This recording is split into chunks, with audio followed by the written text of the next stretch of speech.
Cruzada. Era um mundo que jamais conhecera um sol. Durante mais de 1 bilhão de anos, tinha pairado a meio caminho entre duas galáxias, vítima dessas forças gravitacionais em conflito. Em alguma época futura o equilíbrio seria rompido num sentido ou no outro, e ele começaria a cair através dos séculos-luz, rumo a um calor estranho à sua experiência. Atualmente era frio além de toda imaginação. A noite intergaláctica lhe roubara o calor que tinha possuído outrora. No entanto, havia mares ali. Mares do único elemento que pode existir em forma líquida a uma fração de grau acima do zero absoluto. Nos mares rasos de hélio que banhavam esse estranho mundo, as correntes elétricas uma vez formadas podiam fluir eternamente, sem nenhuma perda de força. Nesse mundo, a supercondutividade era a ordem normal das coisas. Processos de comutação podiam ocorrer bilhões de vezes por segundo, durante milhões de anos, com um consumo insignificante de energia. Era um paraíso dos computadores. Nenhum mundo poderia ser mais hostil à vida ou mais hospitaleiro para a inteligência. E inteligência havia ali, morando numa incrustação de cristais e filamentos microscópicos de metal que abrangiam o planeta inteiro. A débil luz das duas galáxias contendoras. Brevemente duplicada, com intervalos de poucos séculos, pelo lampejo de uma supernova. Banhava uma paisagem estática de formas geométricas esculturadas. Nada se movia, pois o movimento era desnecessário num mundo em que o pensamento voava de um hemisfério ao outro com a velocidade da luz. Num lugar onde só a informação tinha importância, seria um desperdício de energia preciosa transportar matéria sólida. No entanto, isso também se podia fazer quando fosse indispensável.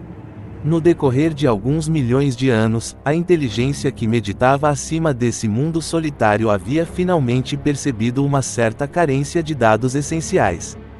Num futuro que, embora ainda remoto, ela já podia antever, uma daquelas galáxias que lhe acenavam iria capturá-la.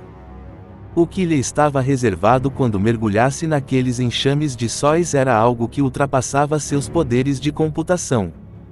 Portanto, fez agir a sua vontade, e miríades de pequenas treliças metálicas mudaram de forma. Átomos de metal fluíram sobre a face do planeta. Nas profundezas do mar de hélio, 2 subcérebros idênticos brotaram e começaram a crescer. Uma vez tomada a sua decisão, a mente do planeta trabalhou com rapidez. A tarefa foi completada em poucos milhares de anos.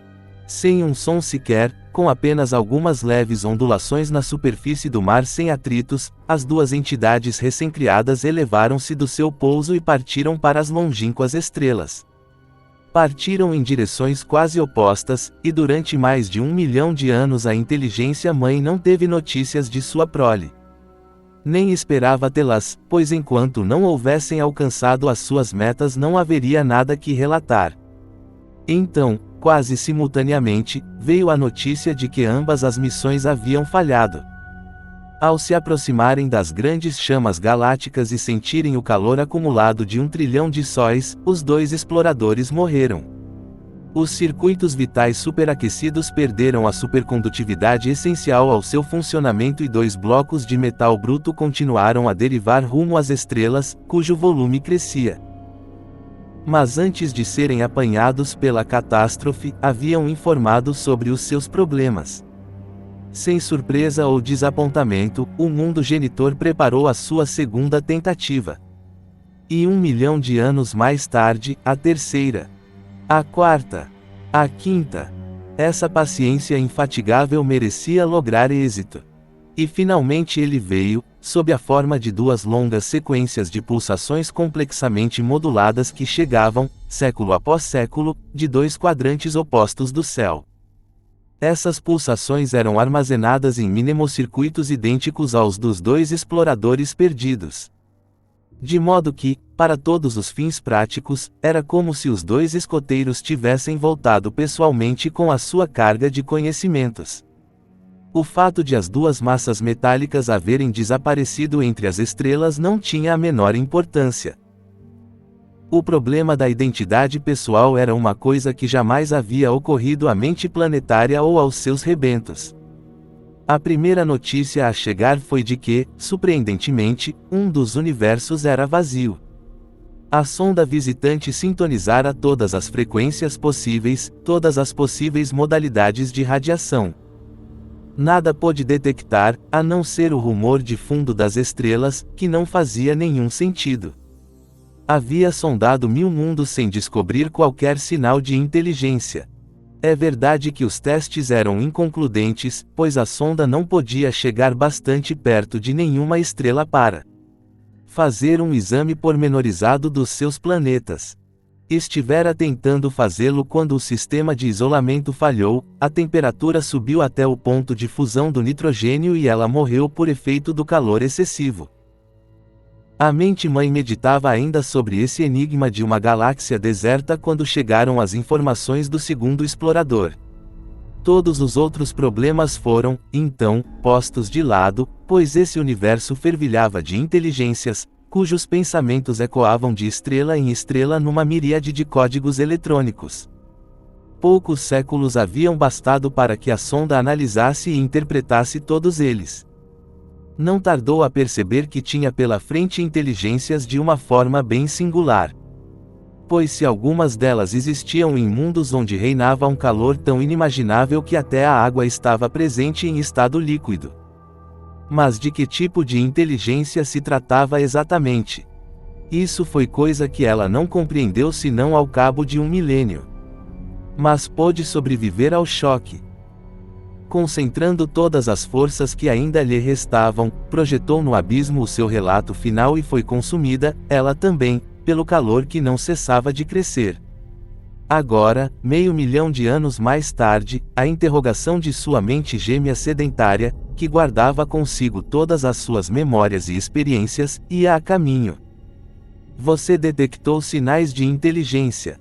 Sim. 637 casos indubitáveis. 32 prováveis. Seguem os dados. Aproximadamente 3 quatrilhões de itens informativos. Intervalo de alguns anos para processá-los de alguns milhares de maneiras diferentes. Surpresa e confusão. Os dados devem carecer de validade.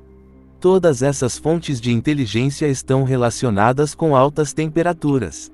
Isso é exato. Mas os fatos são inatacáveis. Têm de ser aceitos. 500 anos de reflexão e experimentação. Ao cabo desse tempo, prova positiva de que máquinas simples e de operação lenta podiam funcionar a temperaturas tão altas como a de ebulição da água. Extensas áreas do planeta seriamente danificadas no decorrer da demonstração. Os fatos são, realmente, como você informou. Porque não tentou comunicar-se. Sem resposta. A pergunta é repetida. Porque parece haver uma segunda e ainda mais grave anomalia. Forneça dados. Alguns quatrilhões de itens de informação, formando amostragens de mais de 600 culturas e compreendendo. Transmissões vocais, visuais e neurais. Sinais de navegação e de controle. Telemetragem de instrumentos. Padrões de testagem. Bloqueio de rádio. Interferência elétrica. Equipamento médico, etc., etc. Seguem-se 5 séculos de análise, aos quais sucede uma consternação completa. Após uma longa pausa, reexame de dados selecionados. Milhares de imagens visuais exploradas e processadas de todas as maneiras concebíveis. Dá-se grande atenção a várias civilizações planetárias, programas educacionais de TV, especialmente os que se relacionam com biologia elementar, química e cibernética. Finalmente, a informação é coerente, mas deve ser incorreta. Do contrário, seremos levados a estas conclusões absurdas. Se bem que existam inteligências do nosso tipo, elas parecem formar uma minoria. 2 A maioria das entidades inteligentes são objetos parcialmente líquidos de muito curta duração. Nem sequer possuem rigidez, pois são construídos de um modo muitíssimo ineficiente com carbono, hidrogênio, fósforo e outros átomos. 3. Embora funcionem a temperaturas incrivelmente altas, o seu processamento de dados é extremamente lento. 4. Os seus métodos de reprodução são tão complicados, improváveis e variados que não conseguimos formar um quadro claro de nenhum exemplo particular. Mas, o que é pior do que tudo mais? 5. Eles pretendem haver criado o nosso tipo de inteligência, evidentemente muito superior. Reexame cuidadoso de todos os dados. Processamento independente, realizado por seções isoladas da mente global. Cotejo de todos esses resultados. 1000 anos mais tarde. Conclusão mais provável. Se bem que a maior parte das informações que recebemos seja certamente válida, a existência de inteligências não mecânicas de alto nível é uma fantasia.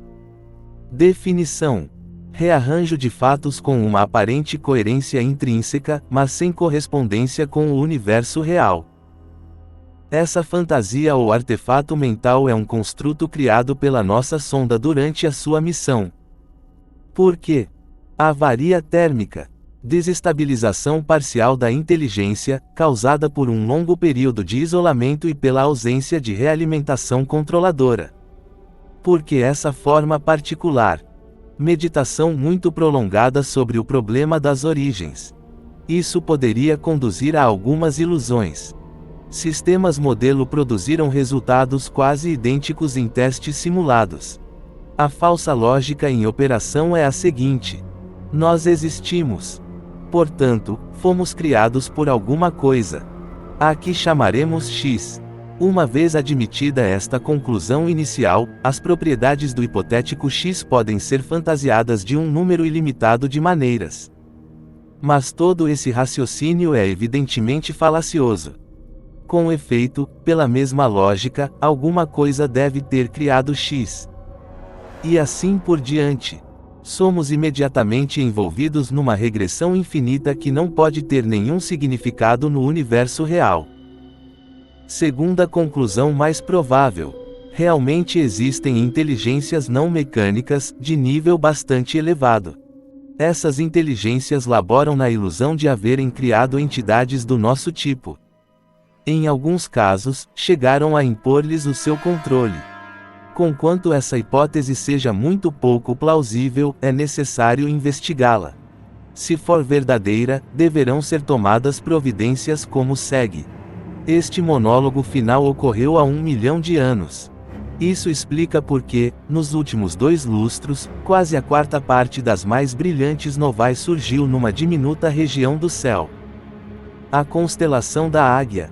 A cruzada alcançará as vizinhanças da Terra por volta do ano 2050. Outubro de 1966.